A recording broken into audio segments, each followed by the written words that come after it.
Noite a todos, bem-vindos a mais uma aula de gerenciamento da cadeia de suprimentos.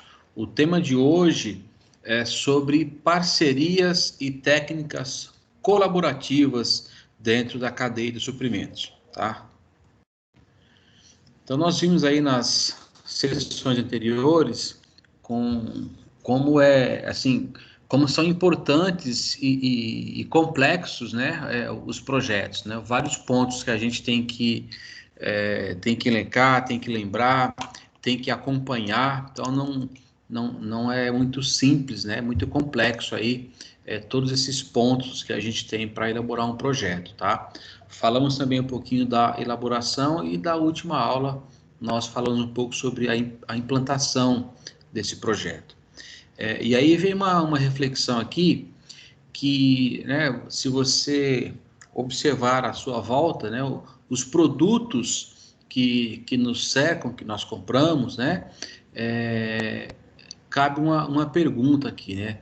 Será que existe algum produto que ele é fabricado em apenas uma única empresa, sem depender de nenhuma outra, né, de nenhuma outra organização, tá? A resposta já é não, tá? Um exemplo claro disso são os smartphones. Alguns modelos são fabricados em cadeia, que além de várias empresas envolvidas, né, estão muitas vezes em diversos países, tá? Então, além do hall de peças que tem um smartphone, além de eu contar com vários outros parceiros, com vários outros fabricantes e fornecedores, além disso, eles podem estar espalhados aí em outros países, tá? Então, como é que acontece isso? Essas empresas, ela acabam por entregar partes isoladas desse produto, né, desse produto final ou de alguns componentes a outras empresas, tá? Podem ser maiores ou menores, para que ajudem a montar, a entregar o produto final ao consumidor, beleza? Então, que a gente vai entender um pouquinho aqui como que isso é realizado. Então, veja que para que eu tenha todo esse conjunto de empresas, de fornecedores, de parceiros, né, atuando aí em conjunto para que o produto possa chegar até o consumidor final, é desse ponto que a gente vai tratar hoje, dessas parcerias, né? A gente chama de parcerias colaborativas, tá? Então, é todo mundo em prol e entregar um produto final para o consumidor. Então, vamos ver como é que isso é realizado, tá? Então, ou seja, as decisões... Pessoal, vira e mexe, eu vou dar uma paradinha, tá? Porque o pessoal está entrando e eu tenho que parar um pouquinho para aceitá-los, tá? Mas vamos lá. Essas decisões são realizadas sempre pensando em minimizar os custos. Então, quando eu começo a entregar para outros parceiros, a dividir com outros parceiros a responsabilidade de algum componente, de alguma parte do meu processo produtivo, isso é sempre pensando, claro, em reduzir o custo do produto, tá? Não é... e outra coisa, eu também não vou entregando esse parte do processo ou do produto para qualquer um, né? Não é assim, eu acho que aquele fornecedor é bom e eu entrego isso para ele fazer. Não, existem aí estudos, né, complexos para ver se realmente aquele parceiro, aquele fornecedor, ele atende aí às minhas exigências, né? Ele atende aí, ele consegue fazer o produto da maneira que eu preciso, obedecendo os meus critérios, tá? Então, não é assim na forma do achismo, tá? Então existe um estudo e projetos por trás disso, tá? Para se desenvolver esse novo parceiro, tá? E aí, claro, seguindo basicamente o que a gente já vem falando aí, né, nas matérias anteriores. Então, por exemplo, já é complexo decidir onde, como, quando e quanto eu tenho que produzir. Agora vocês imaginem eu ter que repassar essas decisões para empresas externas. Então, dentro da minha própria empresa, se é complexo eu tomar essas decisões com, com os meus colaboradores que estão ali, né, sobre o meu domínio, sobre a minha visão, né, no mesmo local. Você imagine eu repassar para terceiros essas condições, tá? Então, quando a gente fala em parceria, eu tenho que repassar, então eu não posso passar essas as atividades para qualquer um, tá? Então, como nós falamos aqui anteriormente, não pode ser na base do achismo.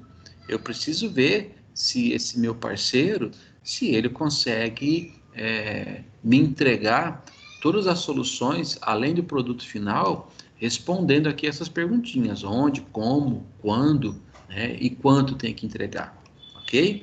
Então, para que essa cadeia funcione de maneira eficiente, é necessário, né, aquela palavrinha, que exista sinergia entre os elos da cadeia. Então, ou seja, todo mundo trabalhando em prol de um mesmo objetivo. E aí existem alguns modelos, né, que a gente pode exemplificar aqui para vocês, para que vocês possam entender um pouco melhor esse conceito, tá? Então, existe aí o consórcio modular, e aí é um exemplo claro aí que a gente conhece, né, mas às vezes não imagina como é feito. Então, por exemplo, né, o que traz aqui no livro de vocês é o consórcio modular da fábrica de caminhões da Volkswagen, né, em Resende, no Rio de Janeiro. É um exemplo bastante eficiente para que a gente possa demonstrar para vocês aí, para vocês poderem compreender o que é esse tipo de parceria. Então, por exemplo, essa planta Fabril, ela trouxe um novo formato no segmento de veículos pesados. Então, ou seja, o seu conceito, ele é baseado assim na ausência da própria, dentro da sua linha de produção, tá? Então, como é possível isso, né? Como é que isso ocorre, né? Então, de uma maneira mais simples, né, do que a gente, né, possa aparecer, pelo menos na teoria, né, as tarefas que dizem respeito à montagem, à fabricação, né, elas ficam a cargo do fornecedor, dos parceiros, tá? Que unidos, né, todos esses fornecedores juntos, eles montam o veículo como uma linha de produção normal. Só que isso dentro das instalações da empresa contratante, no caso aí a Volkswagen, beleza? Então, ou seja, o fornecedor de primeiro nível, agora ele não só fornece a peça, ele também praticamente, né, literalmente, ele participa do processo produtivo, porque são eles que montam os veículos. Então, esse foi um jeito, uma maneira que a Volkswagen desenvolveu, conseguiu fazer que, além dos seus fornecedores fornecerem os componentes, que eles também montassem, né? E aí que é o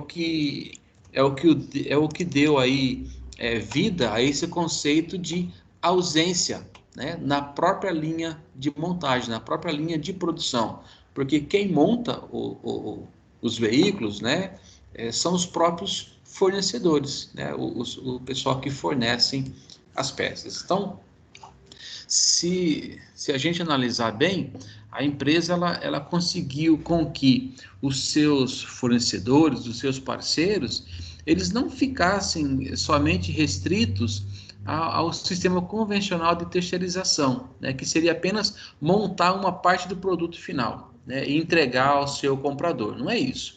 Com esse sistema, a responsabilidade ela passa a ser bem maior, tá? Por quê? Como a gente está falando de vários fornecedores dentro da linha de montagem, participando ativamente da linha de produção, qualquer atraso na entrega, ele será visível na próxima etapa, ou seja, ele vai interferir no processo do outro fornecedor, né? E que automaticamente esse fornecedor ele vai cobrar uma solução daquele problema. né? E isso traz aí consequências imediatas para a próxima etapa de produção. Então, ou seja, nesse ponto, esse tipo de atraso, ele não era sentida pelo fornecedor, ele era sentido apenas pela Volkswagen, apenas pela empresa que estava tomando conta de tudo isso. Com isso também, é interessante a gente observar aqui que a Volkswagen, ela acabou também terceirizando a solução do problema pelo seu próprio fornecedor. Por quê? Se um fornecedor atrasa alguma etapa do processo, ele vai, logicamente, fazer com que o próximo fornecedor fique de braços cruzados. E a gente sabe que numa linha de produção, né, principalmente da linha automobilística, aí, qualquer atraso de entrega de produto, né, da produção, ela tem efeito punitivo com relação a valores. Então, se eu atraso uma linha de produção, a montadora ela não perde nunca. De algum jeito, ela vai dar algum jeito aí de cobrar esse valor do fornecedor ou dos fornecedores que pararam essa produção por algum motivo. Então, isso gera uma sobrecarga de responsabilidade muito grande em cima dos fornecedores. E eles acabam fazendo esse gerenciamento do próprio fornecedor cobrar o outro para que aquele problema venha o mais rápido possível, para que ele possa dar continuidade no trabalho dele. E, né, o papel se inverteu aqui.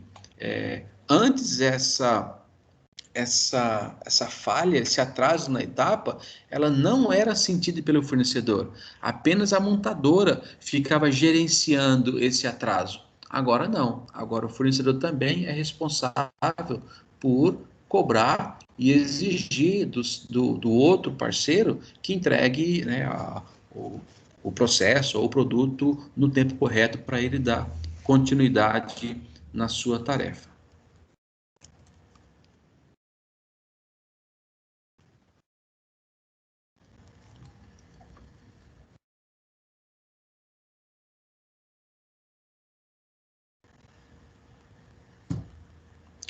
Bom, é claro que esses fornecedores e parceiros, eles devem ser escolhidos aí por muitos fatores, tá?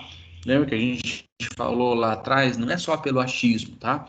Não somente pelo custo de entrega, mas também pela a competência técnica que ele tem, então, seja, ele sabe executar essa atividade, porque algumas atividades de montagem de veículo, elas não são simples, ou seja, não é qualquer pessoa, não é qualquer fornecedor que sabe fazer. Então, por trás desse trabalho, existe toda uma competência técnica, um know-how para que isso possa ser realizado. Tá? E também experiência de mercado, tá? Então, ou seja, há quanto tempo esse parceiro já está no mercado, tá? Ele é novo, né? Já faz algum tempo. Como é que é essa experiência dele no mercado? Quando a gente fala aí no caso do consórcio modular, que nós falamos há pouco, isso é de extrema relevância, tá? Então, ficando evidente aí que a troca de um certo fornecedor no decorrer desse processo, ela certamente vai ocasionar aí diversos problemas, tá? E também para as outras empresas envolvidas no sistema operacional. Então, ou seja, se você troca aí um fornecedor que ele já tem uma competência técnica, né, uma experiência de mercado, né, por algum motivo, né, seja ele qual for, essa troca, essa substituição, ela tem impacto, ela vai ocasionar algum tipo de problema, né, nas outras empresas envolvidas naquele sistema operacional. É como você, imagine que você tem um funcionário, um colaborador, que precise, por algum motivo, fazer a dispensa, ou essa pessoa pede dispensa, até você contratar um novo, até que esse novo colaborador se adeque aí às atividades, ao ritmo né, do trabalho, com as exigências, né, leva um tempo para que esse novo colaborador, esse novo fornecedor se adapte. Então, e durante esse tempo aí, alguns problemas podem acontecer. Até de falar assim, olha, essa empresa, essa nova empresa, esse novo colaborador, ele não se encaixou, ele não consegue acompanhar o mesmo ritmo, ou então ele não entendeu direito como é que funciona, e aí vem uma nova substituição. Então, o mais correto aqui é você tentar, dependendo da situação, resolver com o fornecedor sem ter que fazer essa substituição, tá? É menos penoso para o processo você alinhar algum desvio do que você trocar literalmente aí o fornecedor, beleza? Então, fica claro com isso, nesse sistema, que existe aí entre as empresas um compartilhamento não só de atividades operacionais, mas também de responsabilidades. Porque um vai afetar a etapa seguinte do outro. Tá? Então, é como se forma-se ali um ciclo de fornecedores e de processos que qualquer desvio, seja no processo ou, no caso aí, no fornecedor como um todo, isso impacta aí, tem um impacto muito grande nas operações. Então, não é só um compartilhamento de atividades, existe também a responsabilidade entre esses fornecedores, ok? Então, antes dessa implementação, desse sistema, a montadora, além de atuar no chão de fábrica, ou seja, além dela ter funcionários trabalhando ali no chão de fábrica, ela tinha que administrar mais de 400 fornecedores. Tá? Então, era um trabalho de gerenciamento muito grande. E com esse modelo, ela acabou dividindo as atividades e principalmente as responsabilidades de cada um. Então, ou seja, a gestão ficou mais fácil, tá? Porque ela tem agora os parceiros ajudando nessa gestão, sendo corresponsáveis por tudo que acontece no processo produtivo.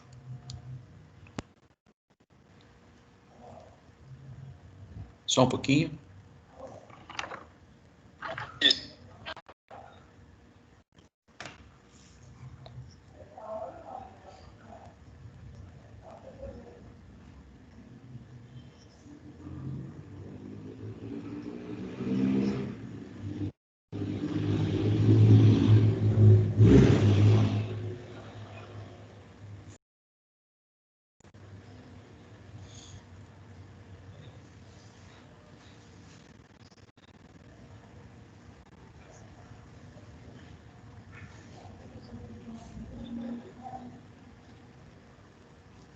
Vamos lá.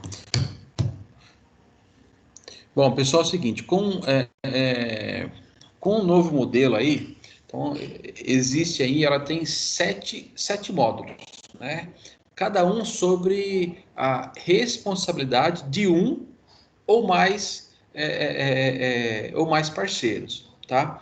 Então, ou seja, existem módulos que são de responsabilidade de uma empresa, né, em que cada uma, com sua especialidade, com seu know-how, produz ou monta uma pequena parte do processo final. Então, ou seja, um subconjunto, ou quase a totalidade, no exemplo aqui, de um chassi do veículo, tá? Que, por sua vez, estando pronto, passa por outro módulo com sua especialidade e nesse processo é agregada mais uma parte e assim sucessivamente até que tenha se montado o produto na sua totalidade. Então, seja, vamos dar uma olhadinha aí, por exemplo, né, os outros fornecedores, né, como é que eles entram nisso, tá? Então, vamos dar uma olhadinha agora quais são, né, as responsabilidades desses parceiros moduladores, beleza? Então vamos exemplificar aqui, no caso do módulo das rodas, A empresa responsável, ela não fornece apenas um componente, né? Espera só um pouquinho, tem mais pessoal entrando. Então, ou seja, exemplo, o pneu, tá? Ela fornece e monta também o conjunto completo de rodas, com todos os seus componentes. Roda, pneu, suspensão, braço, pastilha de freio, ou seja, tudo que é necessário para esse conjunto completo da roda. Então, para isso, ela se responsabiliza pelos fornecedores que estão nas camadas anteriores, né? No exemplo aqui do que a gente já falou, no sentido a montante, ou seja, antes daquele fornecedor, né, focal. Então, ou seja, se eu tenho que entregar, se eu sou um fornecedor que sou responsável por entregar o módulo das rodas, eu sou responsável também por ter aqui por aqueles fornecedores que me entregam aqui o pneu, suspensão, pastilha de freio e assim por diante, tá? Então, ou seja, todos os componentes que são necessários para que eu entregue esse módulo de rodas aqui, quem é responsável é o próprio fornecedor, por cobrar os outros fornecedores, as outras camadas anteriores que vão fornecer os componentes para ele fazer essa montagem, beleza?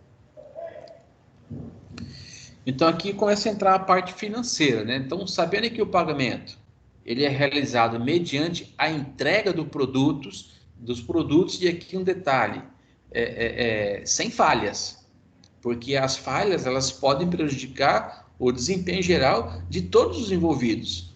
Então, por exemplo, imagine aqui que nesse módulo de rodas, é, é, eu tenho algum componente da suspensão que está com problema, eu vou comprometer a entrega do módulo das rodas. Não interessa que, né, a roda está ok, o pneu, a pastilha, sei lá mais o que tem no componente aqui. Então, se existe alguma falha, eu não consigo entregar o meu produto completo, beleza? Então, ou seja, todos esses fornecedores que estão ligados a esse conjunto de roda, então, ou seja, se eu tenho alguma falha aqui, e essa falha, ela prejudica o desempenho geral de todos os envolvidos, ou seja, eles seriam beneficiados pela utilização do tipo de sistema.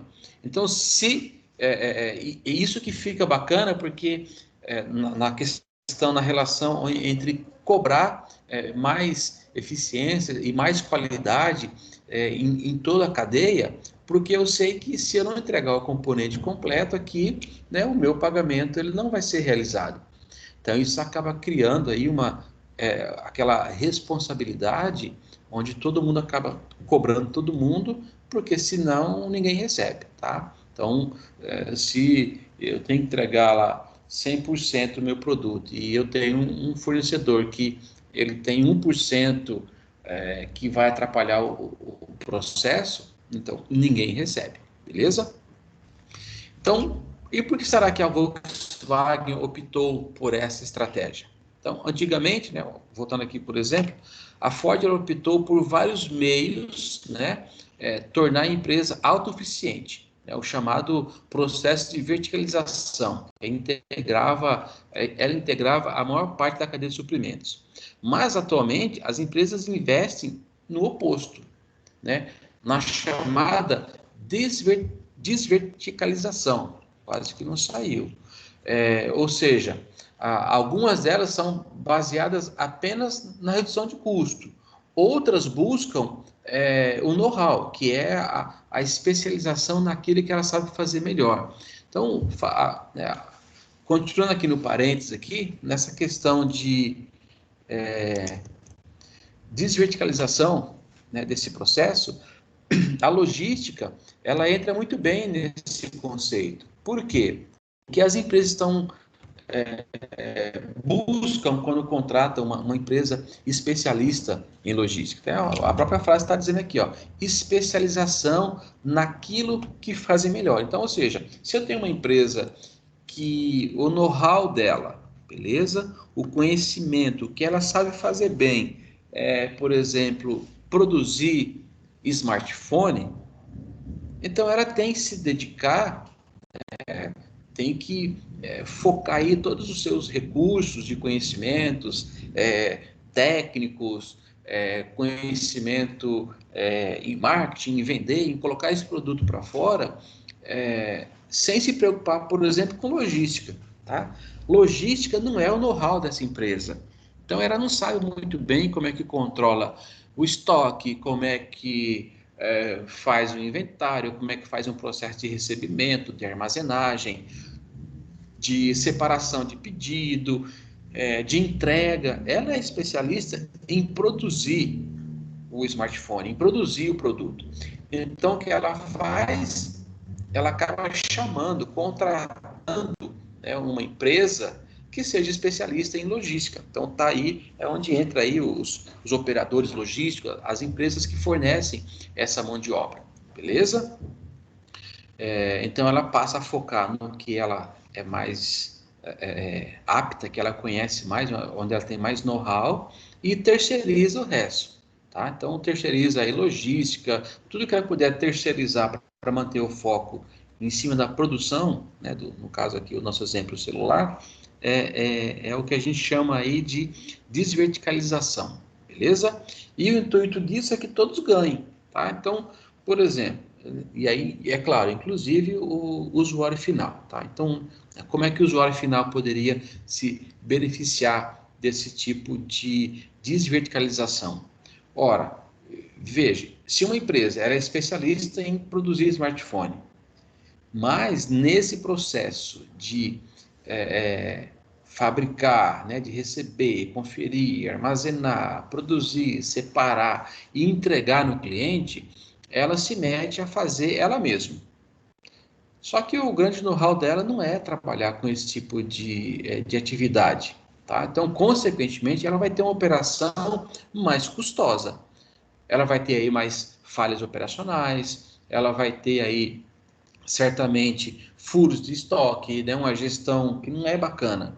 E aí, consequentemente, para ela poder cobrir esses gastos que ela vai ter, porque ela não é especialista em logística, ela vai, consequentemente, repassar isso no preço.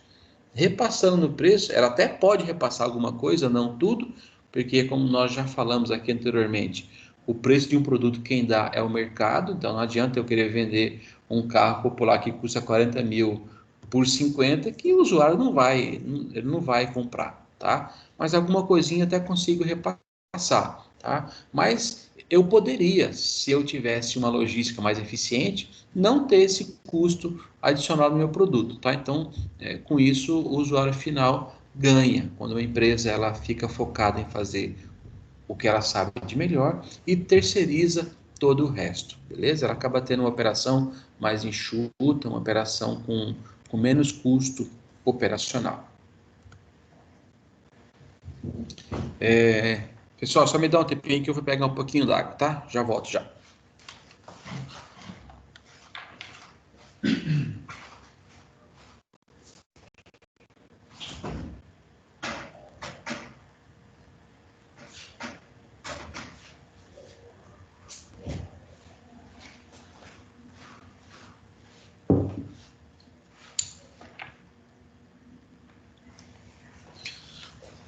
Vamos lá. Bom, então, um outro ponto dentro dessa proposta de desverticalização, tá? Muitas vezes a gente vai encontrar aqui o termo outsourcing, tá? Então, o que significa esse termo? Então, quando a gente traduz aí ao pé da letra, né? Ele pode ser definido como utilização de terceiros, ou seja, de empresas ou pessoas externas, tá? Então, ou seja, está fora, né? Então, a gente pegando como exemplo anterior do consórcio modular, as empresas que efetivamente montam os veículos, que prestam serviço ou realizam alguma parte da operação para essas empresas contratantes, no caso aí, né, do exemplo a Volkswagen, né? Outsourcing é uma forma de acrescentar valor a um negócio, tá? Convertendo aí um centro de custo interno num serviço externo, tá? Então, por exemplo, vamos supor que eu tenha, opa, vamos supor que eu tenha a minha linha de produção, por exemplo. Se for só montagem, se eu não precisar de nenhum conhecimento técnico específico, é só pegar um produto A e encaixar no B, por exemplo, eu posso deixar que essa atividade seja realizada por um terceiro, por uma empresa de fora, tá? Então, ou seja, eu acabo convergindo, né, um centro de custo interno, que seria minha linha de montagem, né, eu acabo passando isso para um serviço externo, beleza?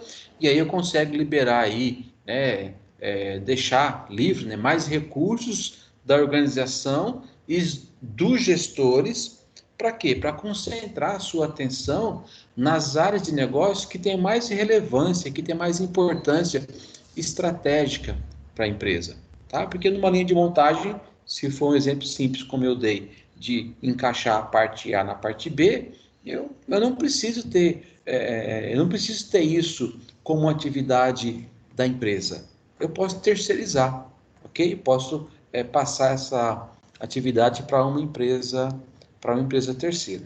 E aí eu concentro as minhas energias, as minhas forças na parte mais estratégica da empresa. Tá? Então, eu tiro o foco lá da produção e começo a focar aqui naquelas áreas da empresa que tem mais relevância, que tem mais importância estratégica. Beleza?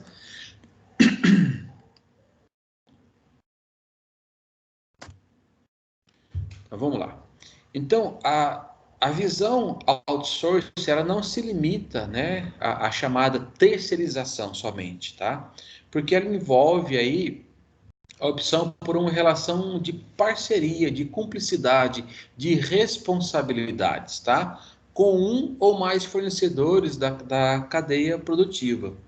E a terceirização, ela tem significado apenas de um negócio, tá? Ou seja, uma decisão operacional.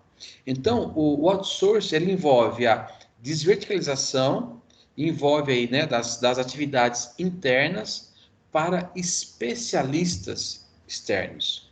Então, como exemplo, a gente tem aí, que eu já tinha falado lá atrás, a crescente busca, né, por empresas especialistas em logística, no nosso caso aqui, os operadores logísticos. As empresas manufatureiras, né, que produzem alguma coisa, elas necessitam focar suas atividades chaves dos seus negócios. No caso aqui, uma empresa que ela é de manufatura, ela tem que, como a veia do negócio dela é produzir alguma coisa, é fazer produção. Então, o que elas fazem? Elas contratam ou fazem, né, o outsourcing das operações logística, tá? Para outras empresas especialistas.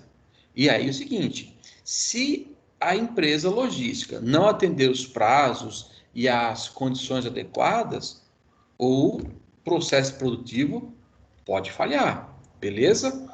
Então, nesse ponto aí, tem que ser muito bem alinhado entre as partes aí, as condições que vão ser o contrato, quais são as responsabilidades e deveres, né, obrigações de cada uma delas. Então, tem que ficar muito bem claro no contrato, porque, por exemplo, se a empresa logística não cumprir o que foi combinado no contrato ou as condições, ela pode, ao invés de trazer uma vantagem, de trazer aí, né, uma tranquilidade para a empresa manufatureira, né, para a empresa que produz, ela pode parar o processo produtivo daquela empresa, tá? Então, ou seja, é um processo que ele tem suas vantagens, mas como todo processo operacional, a gente não pode piscar nesse processo. tem que estar sempre buscando aí um entendimento do que precisa ser feito, de quando precisa ser feito, e as condições para se realizar esse tipo de operação, beleza? Então, deu para ficar um pouco claro para vocês aí essa condição de outsourcing, né? Como é que funciona, né, esse tipo de trabalho, né? Esse outro jeito de se trabalhar. Então, traduzindo aqui ao pé da letra, né? O outsourcing significa o out, que é de fora, tá? E o source, que é fonte, é um recurso. Então, ou seja, o outsourcing é a expressão de um recurso, né? Que vem de fora, uma fonte que vem de fora da organização, tá? Para realizar algum tipo de trabalho, beleza? E aí, por que vocês acham que as empresas realizam o outsourcing em seus serviços ou processos? O que vocês acham? Queria ouvir pelo menos um, ou dois, ou três, ou quatro. Mas se tiver um, já fico contente já. Ninguém? Beleza. Ninguém se arrisca, pessoal?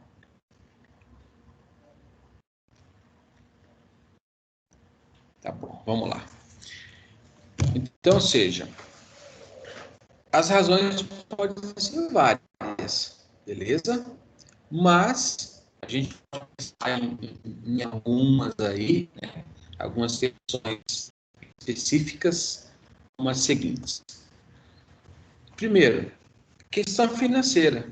Uma das, tá? Então, como nós falamos aqui, as razões, elas podem ser várias. Vamos elencar algumas aqui, tá? Financeiras. Pessoal, pode ser mais barato um processo externo, tá? Do que manter esse processo como parte integrante, né, da empresa, como uma fatia da empresa responsável por aquele processo. Não, eu posso tirar isso da empresa, né, e fazer um processo de outsourcing com isso. Então, por exemplo, para algumas empresas, é mais interessante pagar um escritório que faça todo o trabalho dos recursos humanos com relação a contratar funcionário, a dispensar, né, a passar alguma orientação, do que manter um colaborador dentro da empresa, né, remunerado, né, CLT e tudo, para realizar esse serviço. Então, se a empresa ela não tem uma taxa de rotatividade muito alta de colaboradores, que eu não precise ficar fazendo esse trabalho de contratar e dispensar a todo momento, é, é desnecessário ter essa pessoa lá, tá? Então, ou seja, é melhor contratar um escritório que faça esse tipo de atividade do que ele manter esse profissional, ok? Então, ou seja, se o ciclo de funcionários que são demitidos ou contratados, ele é pequeno, né? O que não precisa de um especialista lá, ele vai ficar ocioso. Ou eu vou ter que começar a encontrar um outro tipo de atividade para esse funcionário. Então, ou seja, ele vai ficar ocioso, tá? Já que a quantidade do trabalho que ele realiza para esse tipo de fim, de contratar e demitir, ela vai ser pequena, tá? Então, nisso aí eu teria um custo menor, tá? Porque por detrás desse funcionário, né, da própria empresa, registrado, eu tenho, além do salário dele, todos os encargos trabalhistas, eu tenho férias, e quando ele sai de férias, eu vou ter que ter alguém no lugar dele, ou alguém treinado, ou alguém que eu vá contratar temporariamente, ou alguma coisa assim, tá?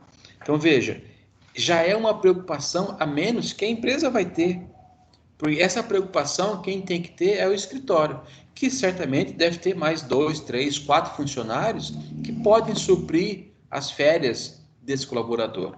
Tá? Então, veja que para algumas atividades é melhor você ter isso fora da empresa. Tá? Um outro exemplo que a gente pode colocar aqui são os escritórios de contabilidade.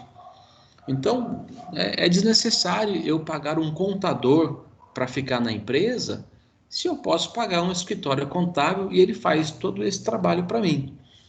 Então, nesse ponto de vista, um dos pontos aí, financeiramente, é mais barato eu realizar esse processo fora da empresa.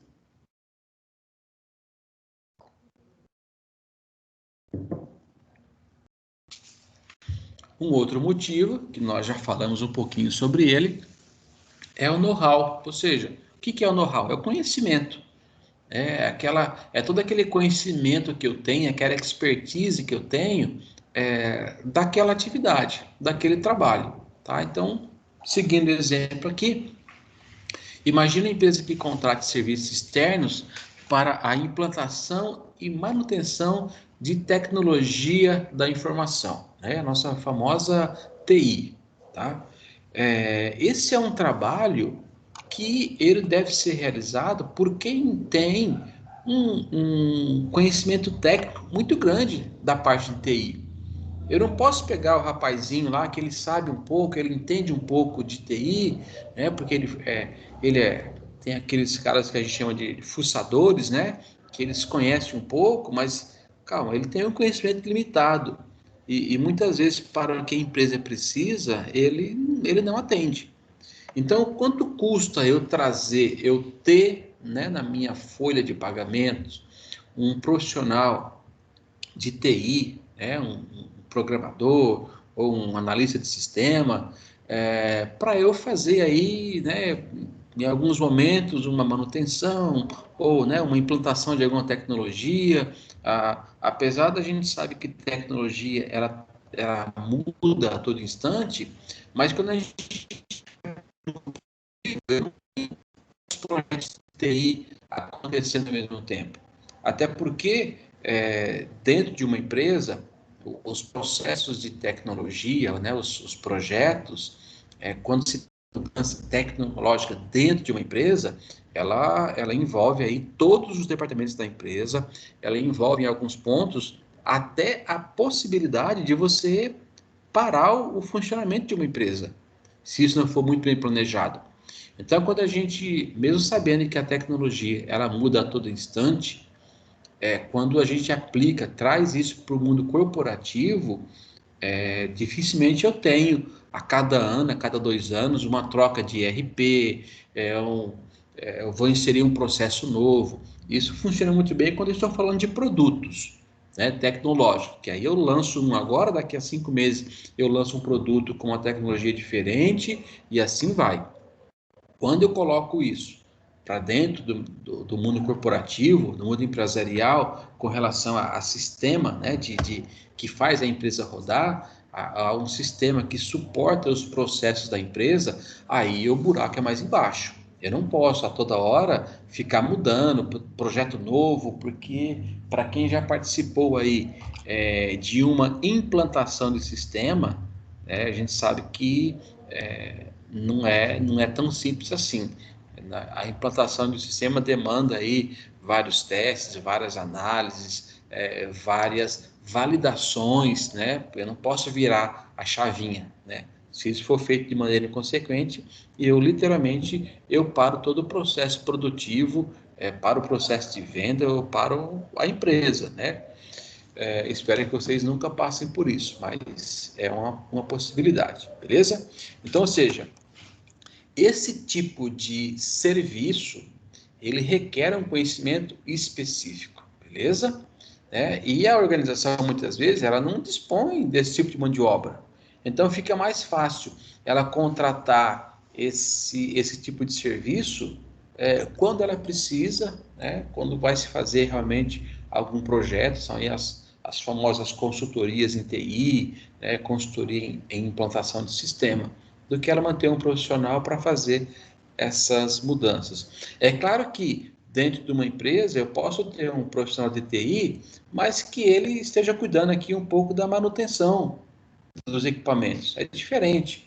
Então eu vou, troco uma peça, faço a limpeza, né? Então, e isso muitas empresas que têm aí um grande número de colaboradores e que tenha uma grande, vamos dizer assim, uma grande frota aí de computadores, é necessário ter essa manutenção. Então, nesse caso, não precisa de um profissional tão especialista assim, tá? Então, mas ainda existem empresas que, mesmo não sendo um serviço tão específico, tão especialista, que requer um conhecimento muito grande, elas acabam também terceirizando toda essa parte de TI, seja aí manutenção ou implantação, beleza?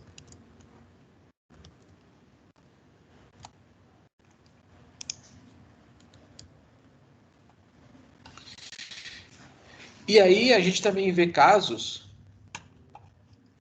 Opa, saiu aí, pessoal? Sim. Saiu no slide. Saiu.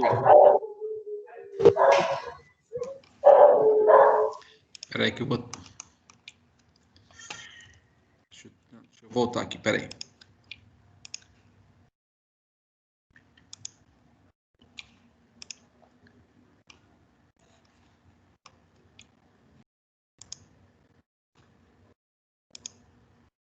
Voltou? Sim. Beleza. Voltou.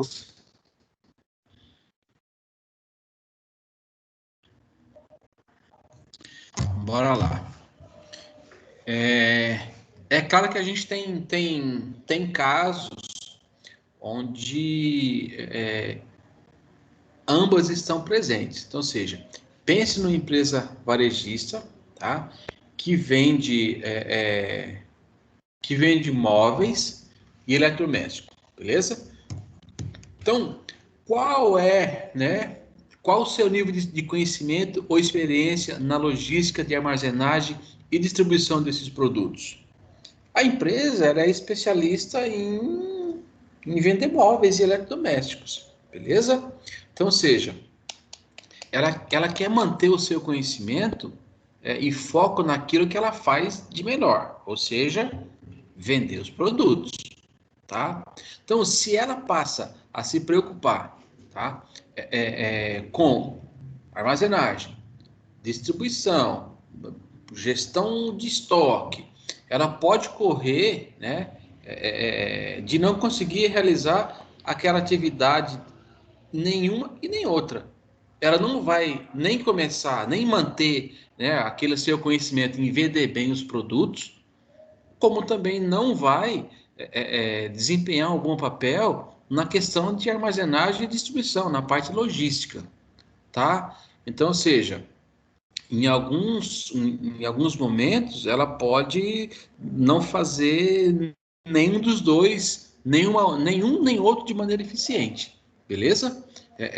Então, essa tomada de decisão, ela tem que ser muito ajustada, porque tem empresa que, principalmente alguns gestores, né, alguns donos de empresa, que falam, não, isso aí é fácil, né? Já viram aquele negócio de que, mas, pô, você cobra tão caro para fazer, isso aí é tão simples, deixa que eu mesmo faço. E não é bem assim. Tá? Então, cada um é especialista aí no seu ramo. É por isso que cada vez mais as empresas estão terceirizando, buscando fontes externas para fazer o serviço que ela não é muito bem apta a fazer, não conhece, não é muito eficiente, para focar naquilo que ela faz de melhor, beleza? Então imagine assim, né? O livro trouxe um exemplo para vocês. Vocês são de logística, vocês certamente passam quase todo dia por isso, tá? Então muitos aqui vão se imaginar nesse processo. Imagine você adquirir um produto por uma empresa varejista pela internet, beleza?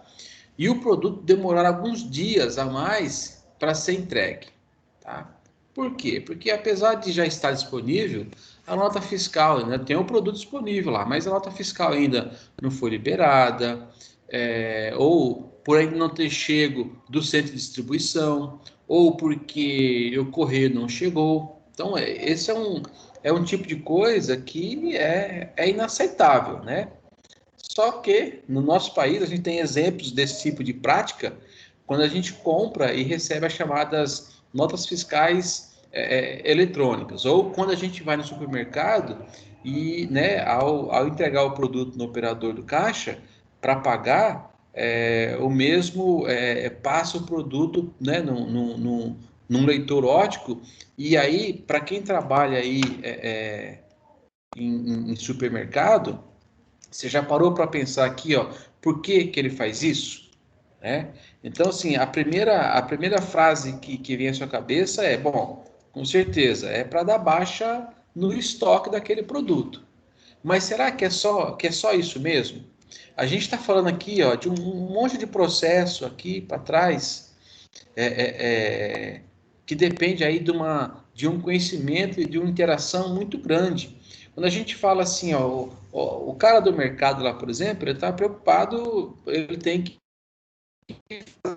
no caixa, ele tem que passar a maquininha, tem que passar o leitor lá no produto. Então, ele tem que se preocupar em vender o produto, em disponibilizar, fazer oferta para o cliente.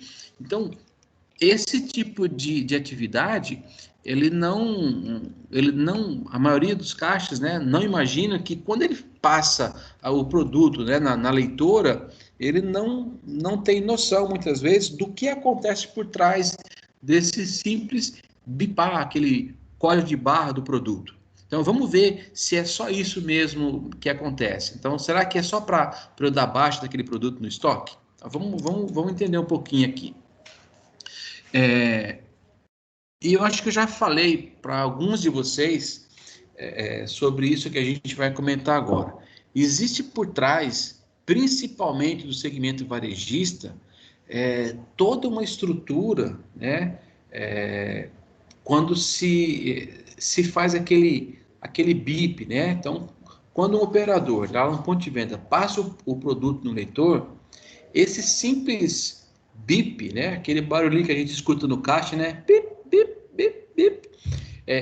Isso desencadeia um processo onde tem aí várias ações, diversas ações, né? Que muitas vezes nem o consumidor e nem o próprio operador de caixa imagina que pode ocorrer. Então, por exemplo, por trás dessa simples ação de passar o coletorzinho lá no código barra, as informações, né, quando a gente fala do segmento varejista, aqui eu posso até né, tirar essa palavra pode estar sendo, elas estão sendo enviadas, né, como forma de dados ou códigos eletrônicos para diversas áreas dentro da organização e principalmente da cadeia de suprimentos. Então, por exemplo, nós falamos aí em algumas aulas atrás, não sei se nesse semestre ou no outro, de um negocinho chamado EDI, né, que é a troca eletrônica de dados. Tá? Então, quando eu faço aquele PIP, eu tenho aqui, ó, em forma de dados, tá? Eu coleto esses dados aqui e eu disparo para vários departamentos, para vários fornecedores aí dentro da minha cadeia de suprimentos, como informações. Então, por exemplo, eu posso realizar nesse momento o envio de dados financeiros para o meu departamento fiscal ou contábil. Eu posso enviar, né, para a minha área de logística ordem de separação ou reposição daquele produto que acabou de sair na boca do caixa. Porque eu sei que se ele acabou de sair na boca do caixa, ele está faltando na gôndola. Então, antes que o próximo consumidor vá até aquela gôndola, na prateleira, e não tenha o produto, eu já estou mandando uma ordem de separação, né, ou reposição para o pessoal da minha logística. Eu posso também, nesse momento, já disparar para o meu fornecedor que aquele produto está saindo. E certamente esses vários fornecedores dessa área, dessa cadeia, né, de varejista, ele já sabe que, por exemplo, pode ser que aquele produto que ele está recebendo informação, que o consumidor está consumindo, está comprando. Então, conforme esse produto vai passando no caixa, ele pode atingir um limite de um pedido mínimo, por exemplo, e que automaticamente eu não preciso ter um comprador colocando, inserindo um pedido, mandando para o fornecedor. Quem é que faz isso é o próprio operador de caixa quando ele está passando lá os produtos no leitor.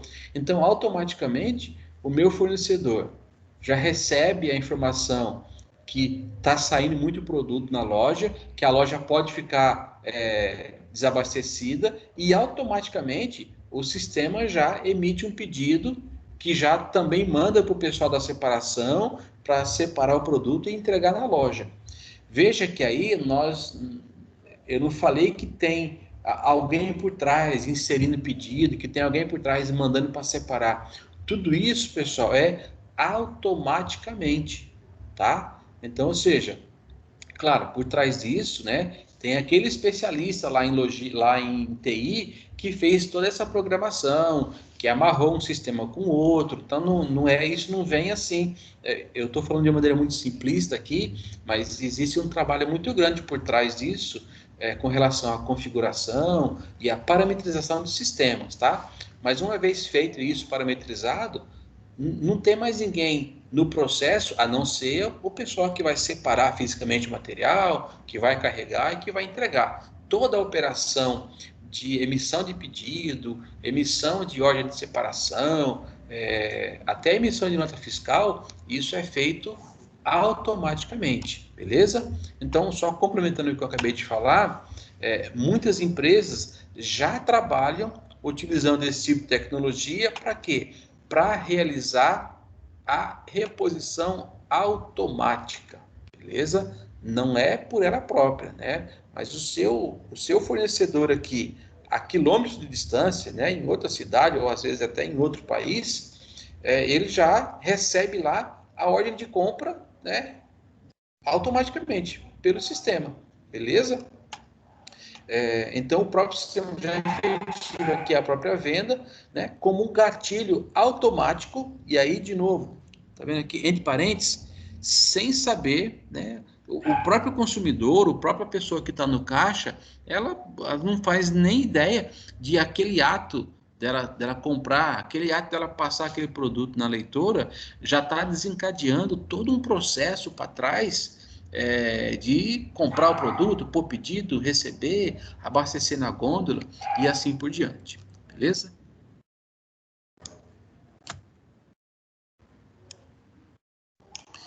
Então, a ideia, né, não é falar aqui especificamente da área de tecnologia, tá?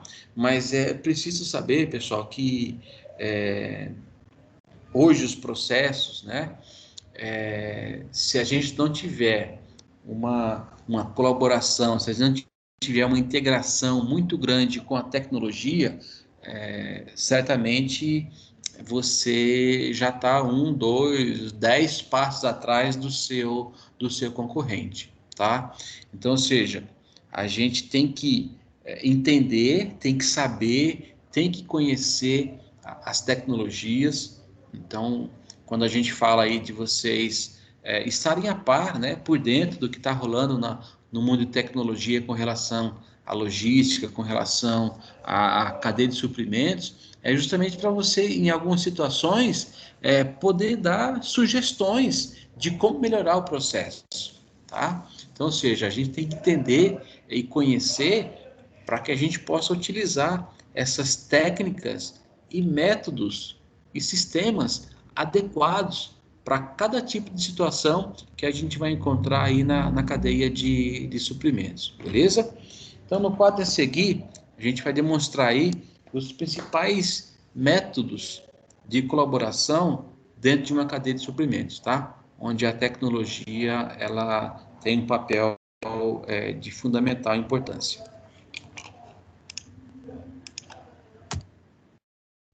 Então, vamos lá.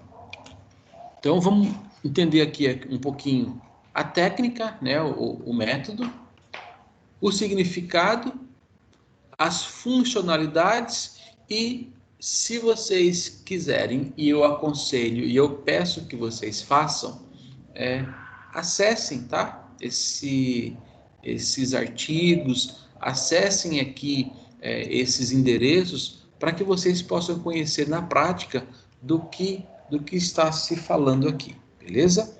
Então, a gente tem aí o CPFR, que é um sistema colaborativo de planejamento e previsão de reabastecimento, tá? Então, ou seja, o que é isso? Para que serve? Então, essa metodologia dificilmente, tá?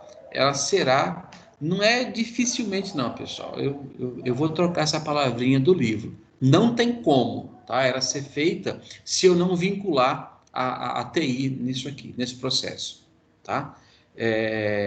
Por quê? Eu preciso, isso aqui resume um pouco o que a gente falou aqui do exemplo anterior, tá? Então, ou seja, devido aí à necessidade e a agilidade e precisão das informações, a troca de dados entre essas empresas, ela ocorre por meio eletrônico. Então, não tem como eu desvincular a TI desse processo. Já que é por meio eletrônico, eu tenho que ter a tecnologia por trás. Então, é basicamente aquilo que eu comentei com vocês. Então, ou seja, ela é usada aí, né, para coordenar as várias atividades no gerenciamento da cadeia de suprimentos, incluindo produção, compra, planejamento, previsão de demanda, reposição do inventário entre clientes e fornecedores. E aí eu consigo, né, negociar de maneira sincronizada dentro dessa cadeia de suprimentos a forma, né, e o modelo de atendimento ao cliente aperfeiçoado, ou seja, eu consigo de maneira mais eficiente, já que eu tenho por meios eletrônicos, eu consigo entender qual é a demanda, eu consigo entender online qual o consumo, né, naquele momento, eu consigo entender em quais dias da semana, em quais dias do mês eu tenho um consumo maior ou menor.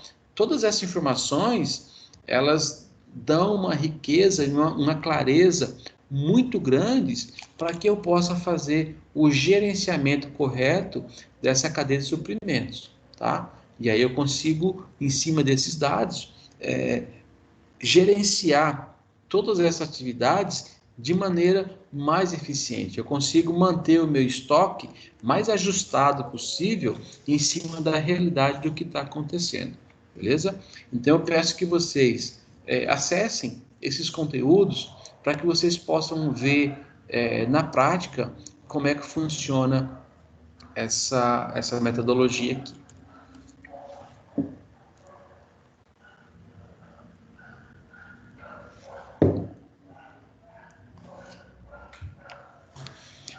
Nós chegamos aqui no EDI, né, que é o intercâmbio, é a troca eletrônica de dados. Falamos bastante dele também. O que significa isso, tá? É a troca de dados ou documentos em formato eletrônico entre as empresas que compõem aí as várias etapas dos elos da cadeia de suprimentos, tá? Então, de novo, vamos pegar o exemplo aí do supermercado. Então, ao bipar lá o produto no caixa, eu já estou fazendo uma troca de informações, uma troca de dados, tá? Entre todos os meus colaboradores, todos os meus parceiros da cadeia de suprimentos. Então, quem entrega, quem produz, né? Eles já estão sabendo o que está acontecendo, quanto eu vendi, quando que eu vendi, beleza? Outra técnica, outro método é o ECR, que é a resposta eficiente ao consumidor. Então, ou seja, tem por objetivo estabelecer aí, fazer um link entre um fluxo de consistente de informações e produtos que inclui bidirecionalmente da cadeia logística de abastecimento, ou seja, tendo em conta, né, a manutenção do abastecimento do ponto de venda, tá, a custos baixos e em estoques adequados. Então, ou seja, o que significa isso? Ela consegue proporcionar para o consumidor tá? Condições melhores de custo, né, de preço, de promoções. Por quê? Porque eu consigo entender aqui como que é essa relação aqui entre a cadeia de abastecimento e direta com o consumidor. Como que é o perfil da compra desse consumidor? Ele compra mais esse produto de final de semana, de quinta-feira, de quarta-feira, né? Então, com isso eu consigo dar uma resposta mais eficiente e com isso trazer mais comodidade e vantagem para os meus consumidores. Uma outra metodologia, uma outra técnica é o CRP, que são programas de reposição contínua, ou seja, ela transfere a responsabilidade de reposição dos estoques do varejista para o produtor. De novo, aqui dentro tem a troca eletrônica de dados. Então, ou seja, eu não tenho uma pessoa trabalhando na empresa, por exemplo, para não deixar faltar o produto. Essa responsabilidade não é minha. Eu transfiro essa responsabilidade de repor o estoque, de não deixar faltar, ao meu produtor direto. Claro que para isso ele tem que ter informação do que eu estou comprando, do que eu preciso, né, comprar, de quais são as demandas, que mês que eu vendo mais, que mês que eu vendo menos, tá? Então, essa preocupação que hoje é da pessoa que faz lá o PCP, tá? Esse planejamento e controle da produção, né? No caso, se for, no caso aqui é só varejista, mas esse planejamento, ele transfere a responsabilidade para quem produz, para quem entrega para ele, beleza?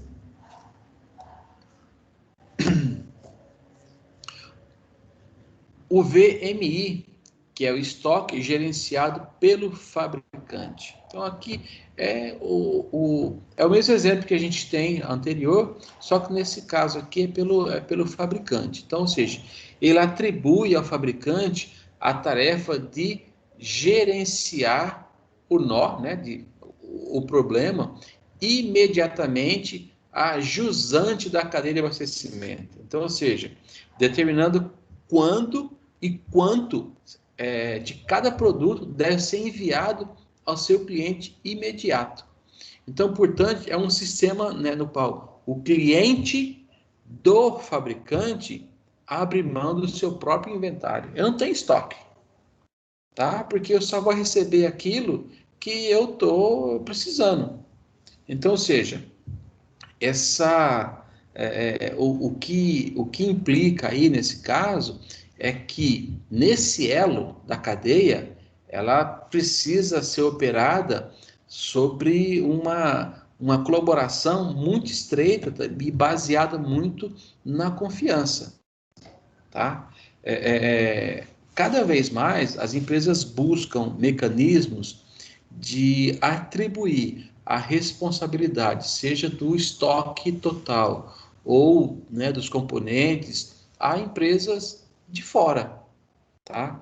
Justamente para quê? Essa é uma técnica aonde eu não faço estoque da minha empresa, tá? Eu trabalho sempre com o necessário. Então, o estoque não é de minha responsabilidade, tá? Eu atribuo ao fabricante essa tarefa de gerenciar o estoque, tá? Um outro ponto é o ESI, que é o envolvimento do fornecedor na parte inicial do projeto, tá? Então, diferente aí de um processo tradicional, né, onde se desenvolve, né, novos produtos, no qual o fornecedor ele é selecionado durante ou depois da fase de engenharia, de criação, de montagem, né, desse produto. Então, o fornecedor ele é escolhido logo no início do projeto e participa de todas as fases do desenvolvimento do produto. Então, é muito mais interessante eu ter do meu lado um fornecedor que ele já está participando desde, né, da hora que eu estou montando o projeto. Ele pode dar nesse momento várias ideias, várias saídas, soluções de material, porque é ele que vai fabricar. Uma coisa é eu fazer um projeto, né, com as minhas ideias, e a outra coisa é eu tocar esse projeto com o fornecedor, com o parceiro que vai entregar aquele produto final para mim, tá? Então, quando você envolve o fornecedor na parte inicial do projeto, você consegue ter um produto final mais assertivo, muitas vezes com redução de custo, porque você aproveita também o know-how do fornecedor, que serão dicas valiosas no desenvolvimento e na implementação desse projeto. Bom, a gente finaliza aqui.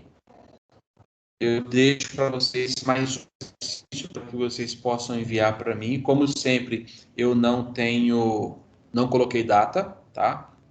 E como sempre, assim, quando já faltando aí uma semana para eu entregar a nota final do trabalho desses exercícios, eu dou um toque para vocês, tá? Para quem não fez, faça correndo, porque eu vou fechar os relatórios, eu vou fechar aqui o preenchimento e vocês não conseguem mais acessar, beleza? Eu vou parar a gravação da aula e eu quero passar para vocês um recadinho, beleza? Era só um instantinho.